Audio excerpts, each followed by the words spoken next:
Hey, fourth graders, we're here again for our read aloud today.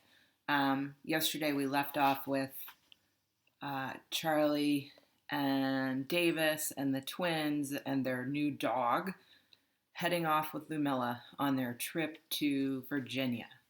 So let's see what happens in the next few chapters. This is called GHOs for Great Horned Owl. Chapter 13. We have been driving forever in the smallest car in the world. I'm next to Ludmilla, and Davis is behind me. The twins are behind Ludmilla, sharing one seat belt, and the dog is at the half-open window, half on Joel's lap, filling the whole car up with his stinky fish breath. We've just passed Salt Lake City. All our stomachs are growling. We're sleepy, but it's so cramped. Our knees in our chests and our bags everywhere. No one could possibly conk out in here. Jake keeps poking my shoulder over and over just to be annoying. I jerk forward, cross my arms, and stare at the ceiling of Ludmilla's tiny car. It has beige fabric with this little pattern of 3 diagonal pinpricks over and over. Ping, ping, ping, ping, ping, ping, ping, ping, ping. I stare at the pinpricks and think of the 3 stars in Orion's belt in the nighttime sky. Besides the Big Dipper, Orion's belt is the only thing I can ever pick out because the ping, ping, ping is really bright. I stare at those beige pinpricks and try to drown out everything else until my eyes go blurry or maybe even a little teary. I think of home. I want to go home. My room at home has a knotty pinewood ceiling. It's the color of warm honey with swirls and lines in the grainy wood. Ever since I was a little kid, I've been staring up at that ceiling and I can sort of make out things in it. I see silhouettes of people's faces, images. I know that sounds weird. The main one I look for, the one I greet on my ceiling every morning, is of my mom. I don't remember her personally, of course, but there's this ceiling swirl that looks just like her profile in Dad's favorite photo. It was taken in Mexico City, and she's wearing a doctor's white lab coat. She's got her dark brown hair combed back from her face. Her dark eyes are set kind of wide apart, and her nose is long and straight. She has a wide smile. My dad's in that photo too, looking so different from her. Tall and blonde, with those smile wrinkles around his eyes called crow's feet that look nothing like crow's feet. Anyhow, if you look closely at this one spot on my ceiling, you'll see 2 pine knots like Mom's wide, dark eyes, and between them, brown, wavy lines in the wood that resemble her nose and the exact curve of her smile. That's what I look for when I wake up in the morning. Who knows when I'll ever get to see that ceiling again. Ludmilla said Graham told her the experts at the new hospital in Virginia are running many high-tech tests. That Dad's intracranial pressure is good. Things look good. Davis is glad about things looking good. The twins are glad. The dog must be glad because his tail is always wagging. Everyone seems glad. How can they all just accept the word good? Good is a very vague word like fine, basically meaningless. Also, it seems like I'm the only one who wants to talk about Jonathan Dylan Daniels' car accident. Davis says not to ever mention his name again. The twins, it's like they put it behind them. Not me. I can still feel the horrible floating feeling of Jonathan Dylan Daniels' car spinning. Still hear the bam, the crunch. When I close my eyes, I can still feel it happening over and over. Each time, I flinch. Each time, I gasp. Don't you still hear it in your head? I asked Davis. The crunch, the bam? Shut up, Charlie, Davis mutters. I look over at Ludmilla. Are you a safe driver? I ask for the 5th time. Yes, Charlie, she says, for the millionth time. I don't like exaggerators. We keep driving northeast through most of Utah. I've never been to Utah. We pass the Great Salt Lake, and Ludmilla won't let us out of the car because she keeps saying we're too much in a hurry to get to this mysterious place we have to stop at tonight. But now, finally, we are all starving. We see a bunch of lit up fast food logos by an exit ramp, and that does it. Food! Yes! Shout Joel and Jake at the top of their lungs, making the dog bark. Food now! We pull off at a burger place that's super bright, with overhead lights that chitter and flitter and hurt my eyes. Hideous pop music blares through the speakers. I'm going to wash my hands, I tell Davis. Get me the usual. Charlie, Davis says, sighing, order on your own. She points to the order taker people in their paper hats behind the counter. They won't bite. Just order for me, please. She shrugs her shoulders in defeat and goes to stand in line. Yay! I check out the window to make sure the dog is okay in the car. I can just see his nose sniffling at the inch of cranked open window we gave him. Sorry, dog, I whisper to him. We won't be long, promise. And I'll bring you a chicken nugget. The restroom reeks of fake, flowery deodorizing spray. My eyes tear and my nostrils sting, but I get through 12 rounds of soap rinse once, soap rinse two, soap rinse three. When I come back, the four of them are already munching, taking up a whole booth. I got your usual. Sit there, Charlie. Davis points to the booth behind them. No problem. From here, I can see out the window better to check on the dog. Plus, I like my own personal space. I think about pulling out Tiberius's little green journal, but this is not a sacred enough place. I pull out my bird book instead and start writing in it. Why we should turn around and go home. Dad won't know the difference. Ludmilla's car is way too small. Dogs need yards to play in. It's going to take forever. Gas is expensive. The Ludmilla problem. What if Davis is right? Why does she care so much about Dad? Why does she dress so strange? This gives me an even worse thought, and my stomach churns. I nibble a nugget to calm myself and write it down. What if Ludmilla is not to be trusted?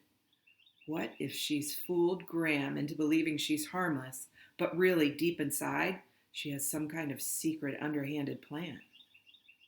I scare myself so much with this shocking thought, I can't breathe for a minute. I slam my bird book shut and choke on my lemonade. We absolutely have to talk to Graham so that we can ask her to explain why she thinks this total stranger is trustworthy and okay. Just like something Dad talked about once. Trust, but verify. My heart pounds. I lean over the seat and tap Davis on the shoulder. What is it, Charlie? David has a little blob of white sauce stuck to her lip. We need to talk to Graham again soon, I tell her. Also, you need a napkin. We'll call her, says Davis. Put away that book and eat. The twins inspect my food arrangement. I always lay my chicken nuggets out in a neat horizontal row on my napkin. I like to see them displayed properly, waiting to be slowly consumed or rejected in order from largest to smallest. I usually do quality control first. I flick off any overly brown or unacceptable bits. Then, if there's an even number of nuggets, I'll start eating left to right. If there's an odd number, I start in the middle, then work my way through middle left, right, right.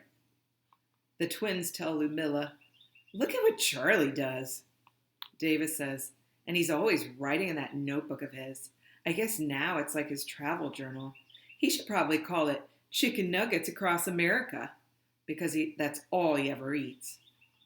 Everyone laughs. It's like they're trying to impress Ludmilla by making fun of me. Joel chimes in, trying hard to do a fake British accent. The chicken nuggets of Las Vegas vary from the chicken nuggets of San Diego and a slight saltiness of breading. And Davis adds in, there's a certain je ne sais quoi of crisp in the Nevada desert variety. Ludmilla's visual cue is unreadable. When can we talk to Gran? I ask. In the morning, Charlie, Ludmilla says. What's this burning desire to call Gram all of a sudden? Davis asks. Because this lady could be taking us anywhere. Maybe you were right about her to begin with, Davis.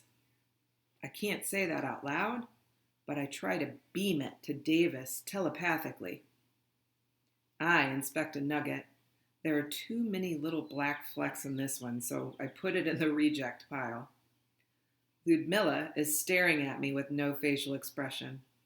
Everything okay? The car's too small. The drive is too long. We should turn back. I'm starting to feel like I can't breathe.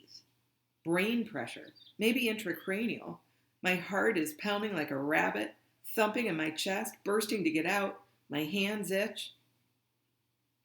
Davis scrambles out of her red plastic seat and comes over to sit next to me. Charlie, come on, she says in her kindergarten teacher. Let's calm Charlie voice. We've all been bending back over backward for you, so come on now. Think of Dad. He's waiting for us there in Virginia. Yeah, Charlie, says Joel, his eyes wide. I can tell the twins really want to believe everything is going to be okay. But when did Davis change from doubting everything about Ludmilla, intruder gorilla, to trusting her? I want to go home. Ludmilla is quietly collecting up all our paper garbage, while Charlie's right about my car. It is too small for 5 people and a dog for a cross-country drive, but don't worry, that's why we need to get to Wyoming. Maybe she's going to kill us off or sell us into slavery. We're pretty much at her mercy. Anything could happen. We're not safe anymore, and all I can do is keep my fears to myself and wait and see. Chapter 14. Supposedly in England they have this expression, don't get your knickers in a twist. It's just a weird way of saying don't get upset. Knickers is a British word for underwear. Well, right now, my actual underwear is actually twisted and I'm upset. Both of those things. It's almost midnight, I groan. And my butt hurts. When are we going to stop? The twins are sleeping in back, curled up with the dog. He started out smelling like rotting fish.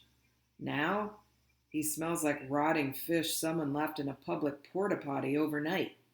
I am gagging so bad, I'm riding with my head out the window. For crying out loud! The dog smells fine, Charlie, explodes Davis. Shut the window. We keep on. My knees ache and the seatbelts dug a permanent rut into my neck, and my back is screaming to be stretched. We've gone from sunny palm tree San Diego to flat beige Nevada to rocky red Utah, and now in the growing dark, we're heading through low rolling hills in Wyoming. Big herds of cattle graze just off the road. We come on a whole ton of them in a huge fenced enclosure that stretches at least half a mile. I didn't think this was humanly possible, but they maybe stink worse than the dog. I roll up the window fast. Phew! Ick! I can't believe that's how those poor things have to live, says Davis. The disgusting, stinky cow prisons whiz past.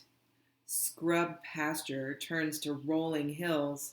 It gets wilder, really big and empty, like the open space is just going to swallow up our car. The sun set behind us hours ago, but the moon's so bright we can see silhouettes of pretty much everything. And ahead looms the silhouette of a mountain jutting up out of the darkening sky. Ludmilla exits the highway and angles us toward it. Is that where we're going? I wheeze. I'm sick from all the bad smells and the disturbing cow prism. She nods. I don't see why we couldn't just go home. I know, kid. Sometimes you don't get a choice. We drive some more. The mountain doesn't seem any closer. Where is your home? I ask her. San Diego, like you. No, I mean, like, where were you born? You talk with an accent. You were born somewhere else, right? Like Russia? She snorts. Russia. Kakaglupo. What? She doesn't answer. A big bug splatters on the windshield. Ick. Okay. Not Russia, so where? I was born in a place that doesn't really exist anymore, she says as she tries to spray wiper fluid on the windshield to clean off the bug guts, but we're out. We watch them turn into big bug gut window smears. She curses and then starts to laugh. Okay, I'll tell you this. My brother was notorious for wasting windshield wiper fluid. One teeny speck on the windshield and he'd press the button and hold it down until blue liquid streamed all over the car. I hated this. So wasteful. He did it just to hear me yell. And he could never remember the English word for this windshield liquid, so he used to call it the fluid. You know, like the noise it makes when it comes up out of the dispenser. What do you know? We're out of again, he'd say. And I'd say, well, of course we are. And it totally infuriated me. Amar loved infuriating me. She glances at Davis. Maybe this is a brother thing. Well, we don't infuriate Davis, I say. No? I don't say anything for a while. The mountain looks a little bit closer. Then a light bulb goes off in my head. I point at the tattoo on her right hand. Did you get that because of your brother? I ask. She nods. When things got bad, he always told me, don't worry, Mila. I'm your right-hand man. I'm always here for you. She shakes out her fingers in rest and then puts her hand back on the steering wheel. So, this is where I put his name, on my right hand, my Amar. I want to ask her if he's alive or dead, but something about her face makes the words stop in my throat. All right, and that's where we're going to stop today because chapter 15 is a really long one. So we'll check in tomorrow again for chapter 15 and I think chapter 16 too. So I will see you then. Bye, guys.